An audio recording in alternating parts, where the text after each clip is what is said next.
Nobu gavumenti ya Uganda kurabira Ministry y'ebyobujubi yacendereza amaato aha nyanja ya Edward, George hamwe na Kazinga Channel okuza ahari 3 kwonka abebembezi aha nyanja ezi nibagira ngu haba hatabireho kuzibira abajubi ba Congo okujubira omu nyanja ya Uganda nibaba nibahendekera busha. Congo einaho bucweka nshanju na bushatu ahari Ghana, ito Uganda twinaho 23 ahari Ghana.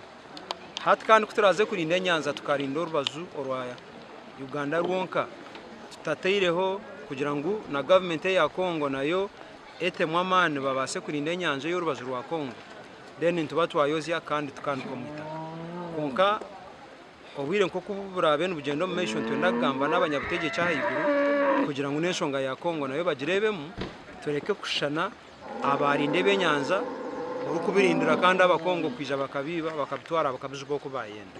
Abajubi enshonga y'okucendeza amaato tinkuru kureka abahikire kumanya ekimazireho ebyenyanja omu nyanja ezi. Habukwa n'ubanja tusale enyanza amaato enamba z'amaato ogiyo oizuka ize namba z'amaato n'amaato agakuha emisoro mu gavumenti.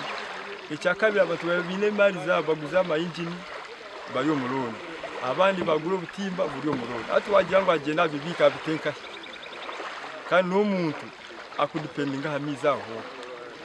Icyo ngamba ati gavumenti esindikete technical team bagwego biza abayika ground bagene baburiza ground baza kumanya ikizibu ekikwitenyaza niki nga Congo eina tutuinako 25 ku 10 buba ina 75 ku 10 nere erolaba bayingira nene wafu kati fije tugenda okukola kuongera enforcement ate ne cross border meetings okwogera ne bannaffe bali abe Congo kubategeeza ennaku ezo tubali tukwatagana bulungi ne gavana wa North Kivu era tukoze enkiiko nyingi n'abakulembeze bazze bangi twogera ku byenvu bembi era ne tukkanya. Lieutenant Warsimbi nayongeragira ngu gavumenti neija kukwatanisa n'abucuru kukwataho okureebeka ngu habaho enjuba nungi.